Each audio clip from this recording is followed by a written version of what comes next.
ముఖ్యమంత్రి రేవంత్ రెడ్డి నివాసంలో అలంపూర్ జోగులాంబ సమేత బాల బ్రహ్మేశ్వర స్వామి ఆలయ ప్రధాన అర్చకుల బృందం కలిశారు. ఈ సందర్భంగా జోగులాంబ అమ్మవారి ఆశీర్వాదాలు సీఎంకు అర్చకులు అందించారు.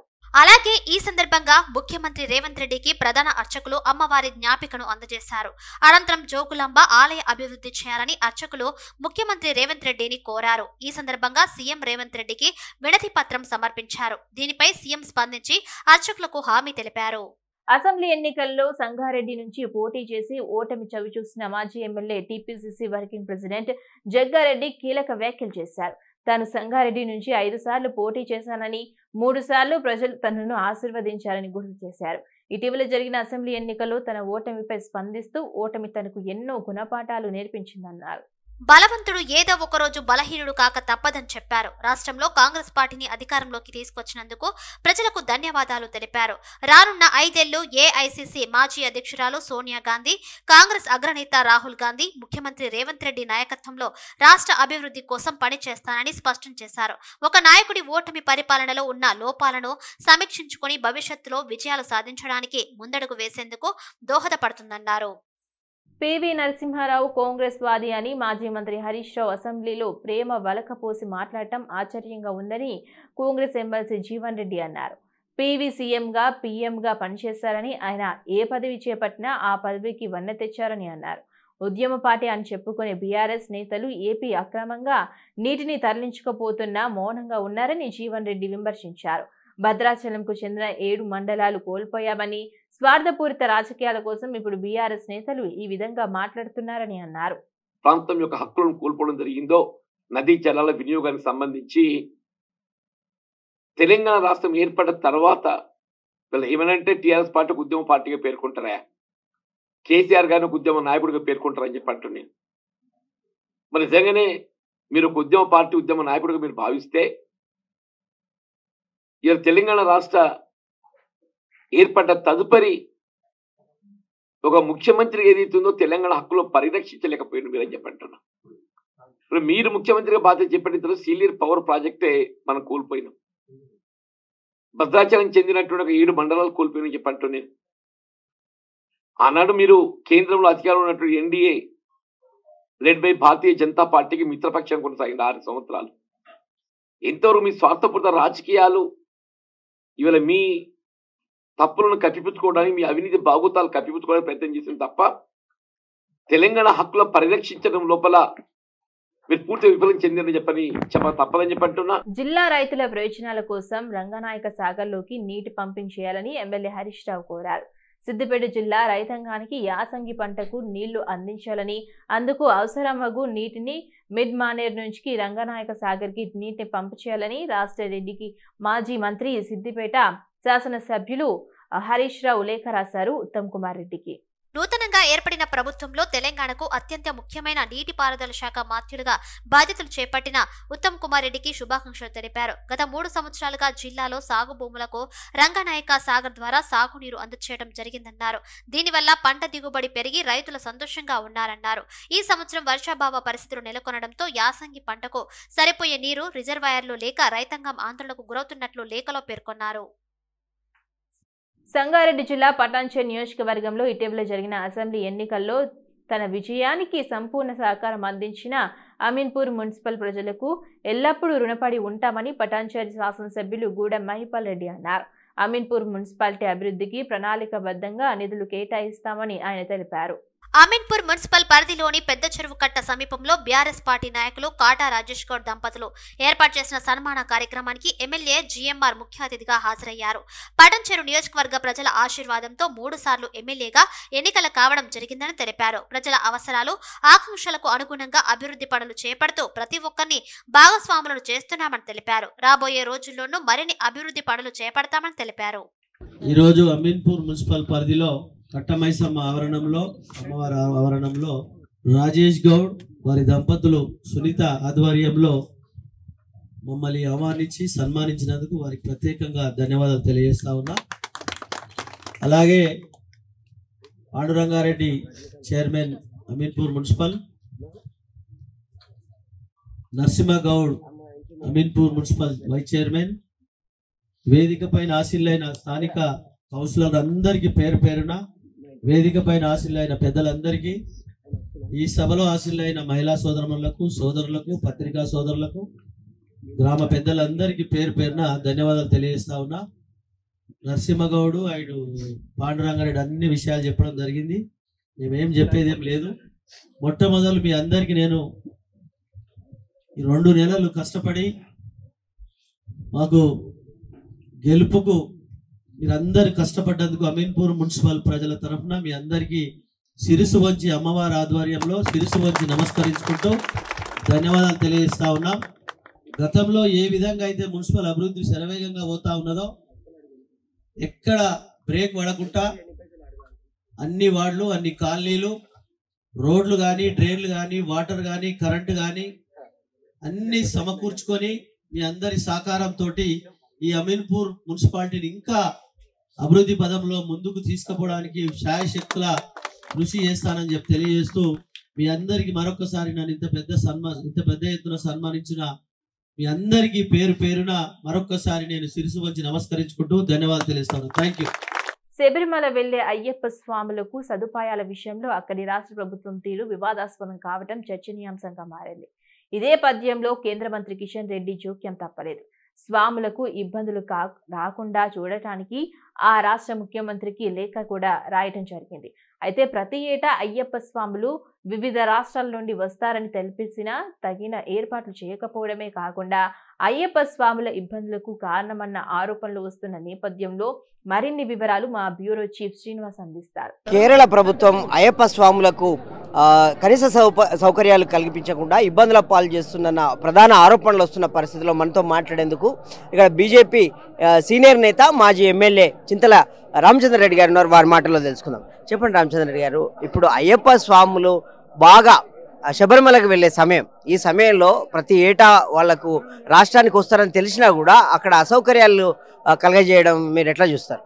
ఒకటి, పెరుమాళ్ళని ఆరాధించినటువంటి వాళ్ళు, పెరుమాళ్ళంటే నమ్మకం లేనటువంటి వాళ్ళు ఈనాడు అక్కడ అధికారంలో ఉన్నారు. కాబట్టి లక్షల సంఖ్యలో వచ్చేటటువంటి భక్తులకు ప్రతి సంవత్సరం పెరుగుతూనే ఉన్నారు. ఈ సమయంలో వస్తారని తెలిసిండి కూడా ప్రభుత్వం నిమ్మకు నీరెత్తినట్టు ఉండడము, సౌకర్యాలు కల్పించకుండా కనీసం మంచినీళ్ళ వ్యవస్థ కానీ, పోలీస్ లా అండ్ ఆర్డర్ వ్యవస్థ కానీ, ఈ రెండు వాళ్ళ చేతిలో ఉండేటటువంటి అన్నదానాలు, భక్తులు ఎంతోమంది అన్నదానాలు చేస్తారు అక్కడ ఉండి, దాని గురించి కాదు. మంచినీళ్ళ వ్యవస్థ కానీ, లా అండ్ ఆర్డర్ వ్యవస్థ కానీ, భక్తులు పెరుమాళ్ళను సేవించుకునేటటువంటి విషయంలో కానీ, ఇలాంటి వాటి అన్నిటి కూడా ఈనాడు ప్రతిరోజు కూడా తిరుపతికి 1,00,000 మంది భక్తులు వచ్చి సేవించుకుంటారు. అక్కడ ఎలాంటి అసౌకర్యం కలుగుతుందో, అక్కడ అన్ని ఏర్పాట్లు ఉన్నాయి. ఎందుకు వీళ్ళు ఇక్కడ చేయలేకపోతున్నారు అనేదే ఈనాడు ఒక క్వశ్చన్ మార్క్.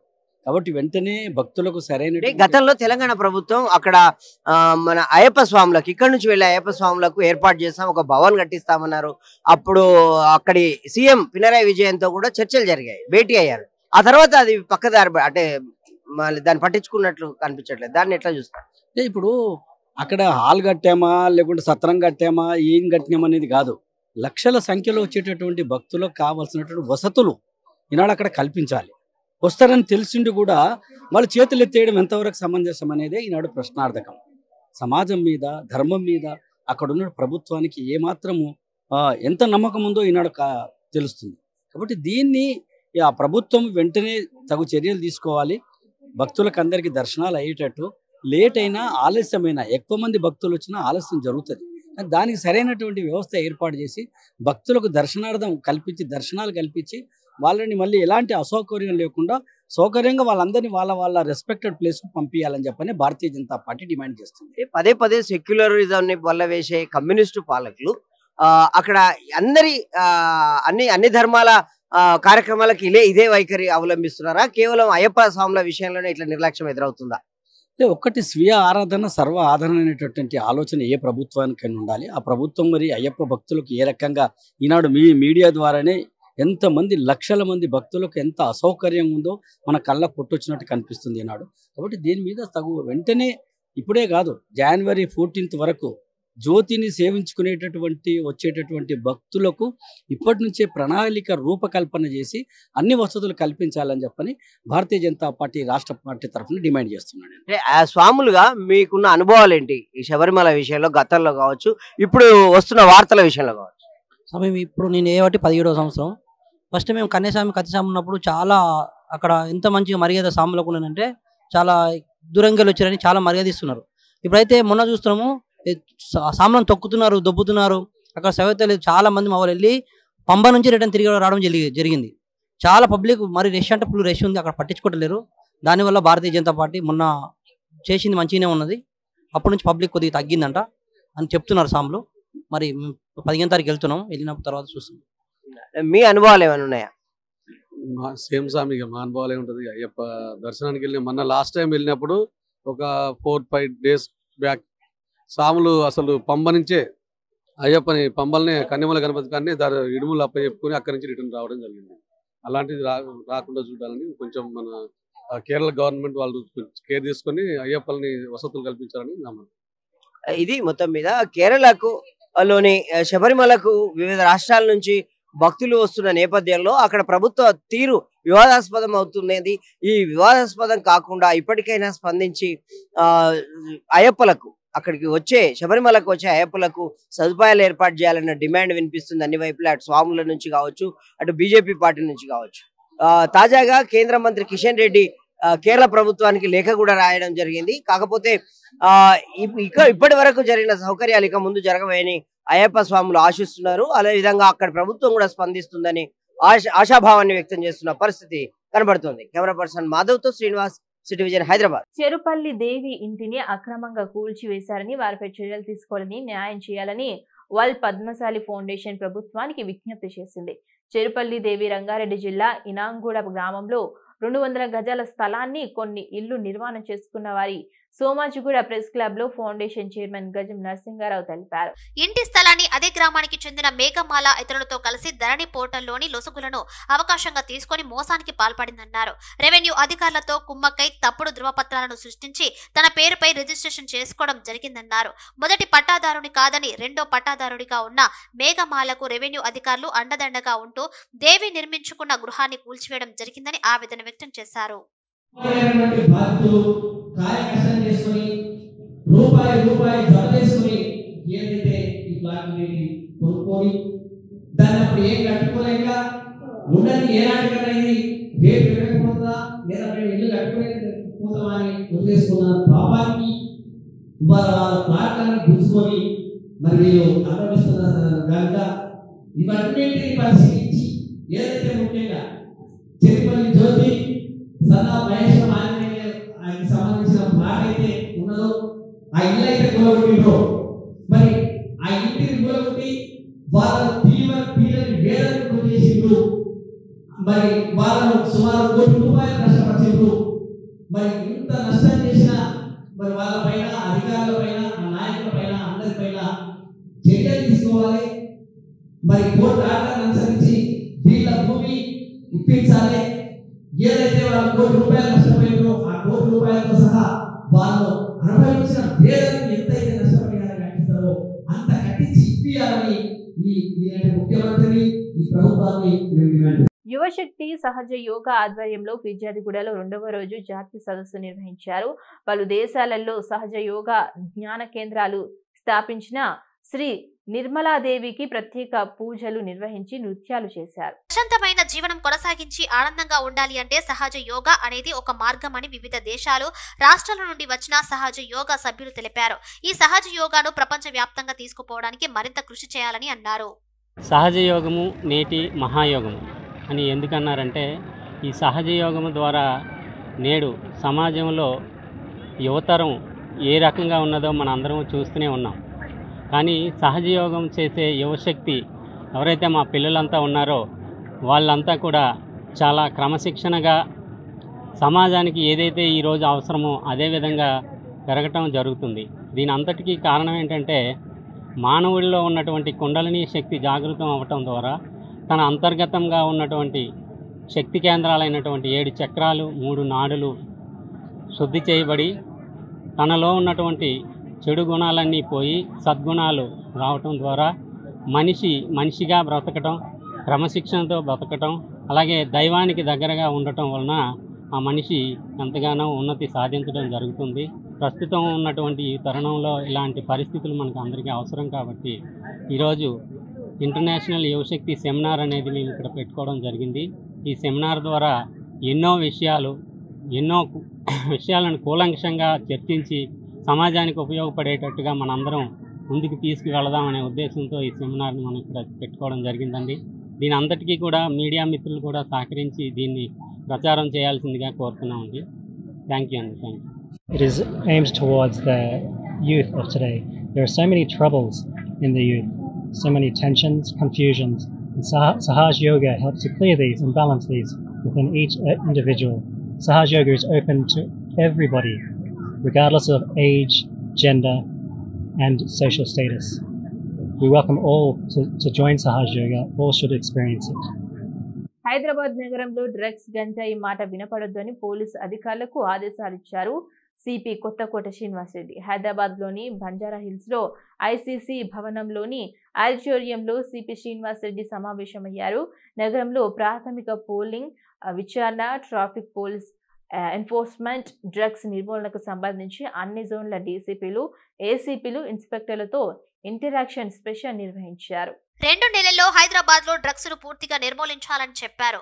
సిటీలో డ్రగ్స్ ను పూర్తిగా కట్టడి చేసేందుకు చర్యలు తీసుకోండి సిపి ఆదేశించారు. నిజమైన బాధితుడికి మాత్రమే ఫ్రెండ్లీ పోలీస్ వర్తిస్తుందని, విధి నిర్వహణలో నిర్లక్ష్యం వహిస్తే కఠిన చర్యలు ఉంటాయని హెచ్చరించారు. పోలీస్ కమిషనర్ పేరు చెప్పి పైరవీలు చేసే వారి పట్ల కఠిన చర్యలు తీసుకోవాలని సిపి కొత్తకోట శ్రీనివాసరెడ్డి పోలీసులకు సూచించారు.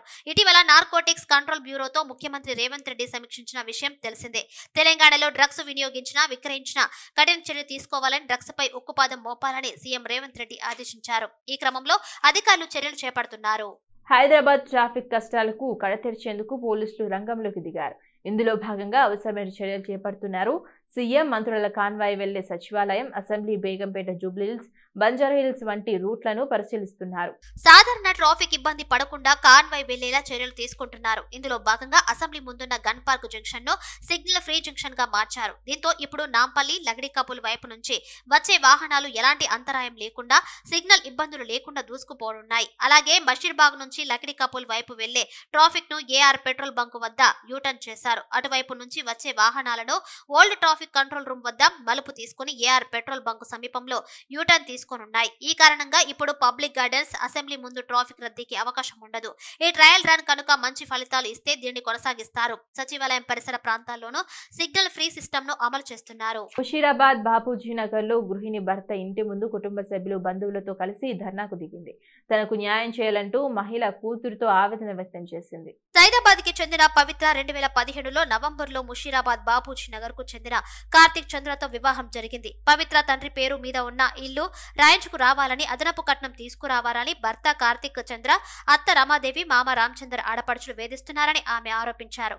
ఆడపిల్ల పుట్టిందని కారణాలు చూపిస్తూ మరింత వరకట్నం తీసుకురావాలని, భర్త అత్తమామలపై చర్యలు తీసుకోవాలని ఆమె డిమాండ్ చేశారు. స్థానిక వారసిగూడ పోలీస్ స్టేషన్లో ఫిర్యాదు చేయనున్నట్లు తెలిపారు.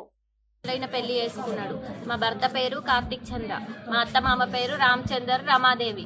వీళ్ళు నన్ను పెళ్ళైన 1 నెల నుంచే వీళ్ళు నన్ను, మా డాడీ చనిపోయింది సార్, 1 మంత్కే మా నాన్న చనిపోయింది. మా నాన్న పేరు మీద ఉన్న ఇల్లు నా పేరు మీద చేయించుకొని రమ్మని నన్ను చాలా హెరాస్ చేసిరు సార్. నేను చేయించుకోనని చెప్పిన మస్తు సార్లు మా అత్త ఆయనకు నచ్చకుండా మేము పెళ్లి చేసినాము, నువ్వు ఇంట్లో నుంచి వెళ్ళిపో అన్నది సార్. అయినా కూడా నేను 2 ఇయర్స్ నిజంగా కూడా నాకు కావాలని సంసారం చేసిన. ఇగో తను నా బిడ్డే. ఇప్పుడు 7 ఏళ్ళు 2 ఏళ్ళు ఉన్నప్పుడు, ఈ కూతురు 2 ఏళ్ళు ఉన్నప్పుడు వదిలేసిండు సార్. వదిలేస్తే కూడా నేను అయినా కూడా చాలా సార్లు వీళ్ళ ఇంటి ముందరికి వచ్చిన, తెలియక వచ్చి నేను వస్తా ఈ ఇంట్లోకి అన్నా కూడా నన్ను ఏ రోజు వీళ్ళ ఇంట్లోకి రానియలేదు సార్. ఇప్పుడు ఈమె మా అత్తమ్మ రమాదేవి ఈయనకు పెళ్లి కాలేదని చెప్పి బయట సంబంధాలు చూస్తుంది సార్. ఈయన మైనర్ రేప్ కేసులు ఇరికి ఉన్నాడు సార్. మైనర్ని రేప్ చేసి ఈయన వీళ్ళు, మేము పూసలోళ్ళం సార్, బీసీఏ పూసల మాది. అయితే వీళ్ళు ఇప్పుడు దొంగ ఎస్సీ సర్టిఫికేట్స్ పెట్టుకొని గవర్నమెంట్ ఉద్యోగాలు చేస్తున్నారు సార్. వాణి అర్చన గోల్కొండలో చేస్తుంది. వీళ్ళ 2వ బిడ్డే సౌమ్య డాక్టర్ చదివింది సార్. అందులో డాక్టర్ చదివి డాక్టర్ సర్టిఫికేట్ తెచ్చుకుంది. మా మామయ్య రామచందర్ సర్వీస్ చేసిండు సార్ ఆయుష్ డిపార్ట్మెంట్లో. వీళ్ళ పెద్ద కూతురు కూడా గోల్కొండ దగ్గర ఆయుష్ డిపార్ట్మెంట్లో ఉద్యోగం చేస్తుంది. నాకు ఇష్టం లేదు వెళ్ళిపో అన్నారు సార్. చాలా సార్లు నేను తిరిగి ఇంటికి వచ్చి చూసిన. మేము పెళ్ళైనప్పుడు 10 లక్షల కట్నం ఇచ్చినాం, 40 తులాల బంగారం పెట్టినాం, 2 కిలోల వెండి ఇచ్చినాం. ఇవన్నీ కాకుండా కూడా నెలకే మా నాన్న చనిపోతే నన్ను ఇల్లు రాసిమన్నారు. ఈ ఇల్లు కట్టేటప్పుడు సార్ నన్ను 30 లక్షలు మా మామ దగ్గరికి వెళ్ళి తెమ్మన్నారు. నేను తేలే అనేసి అనగానే నా 2 ఆడపడుచులు, మా ఆయన, అత్త, మామ ముగ్గురు నన్ను చాలా కొట్టిరు సార్. అయినా కూడా నేను ఇదే ఇంట్లో ఉన్నా. తీరా కోవిడ్ టైంలో మా మేనమామ చచ్చిపోతే నన్ను ఇంట్లో నుంచి మా మామ కొట్టి ఎలా కొట్టిండు సార్. మా మామ నా మీద చాలా తప్పుగా చూస్తుండే నన్ను. నేను కట్టిన చీర పేరు పెడుతుండే 2 సార్లు. సార్ ఫస్ట్ ఆ పాప పుట్టిందని చెప్పి మా అత్త నన్ను IVF తోని పిల్లలను కనమన్నది సార్. IVF లో అంటే మగ పిల్లలు పుడతారంట. తెలంగాణ రాష్ట్రం ఏర్పడి 9 ఏళ్లు గడిచిన రాష్ట్రంలో 60 లక్షల జనాభా కలిగిన అతిపెద్ద మాదిగ ఉపకులాలకు గత ప్రభుత్వం తీరని అన్యాయం చేసిందని మాదిగ రిజర్వేషన్ పోరాట సమితి రాష్ట్ర అధ్యక్షులు మేడి పాపయ్య ఆవేదన వ్యక్తం చేశారు. గత ప్రభుత్వం మాదిగలకు మంత్రి పదవి ఇవ్వలేదన్నారు. సెక్రటేరియట్లో ఉన్నతాధికారులుగా కూడా మాదిగలను నియమించకపోవడం విచారకరమని అన్నారు. నూతనంగా ఎన్నికైన కాంగ్రెస్ ప్రభుత్వమైన మాదిగలకు ఎమ్మెల్సీ నామినేటెడ్ పోస్టుల్లో సముచిత స్థానం కల్పించాలని బషీర్బాగ్ ప్రెస్ క్లబ్ లో ఆయన విజ్ఞప్తి చేశారు. మాదిగలకు మరొక మంత్రి పదవి కేటాయించాలన్నారు. వర్గీకరణ చేయకపోవడం వలన విద్య, ఉద్యోగ, రాజకీయ రంగాల్లో తీవ్రంగా నష్టపోయామన్నారు. పార్లమెంటు సమావేశాల్లో వర్గీకరణ బిల్లు పెడితేనే న్యాయం జరుగుతుందన్నారు. విద్య, ఉద్యోగ, ఉపాధి, రాజకీయ ఉన్నత స్థాయి పదవుల్లో సముచిత స్థానం కల్పించాలన్నారు. సీఎం రేవంత్ రెడ్డిని తమ ప్రతినిధి బృందంతో కలవనున్నట్టు వెల్లడించారు. గారికి అవకాశం ఇచ్చాం. ఒక నెల రోజుల క్రితం లక్షలాది మంది మాదిగ ప్రజలలో నేనున్న ఖచ్చితంగా కమిటీ వేస్తున్నని చెప్పేసినటువంటి మోడీ గారు ఈ పార్లమెంట్ లో ఖచ్చితంగా ఎస్సీ వర్గీకరణ బిల్లు పెడితేనే అన్ని రాష్ట్రాలలో మాదిగలకు న్యాయం జరుగుతుంది.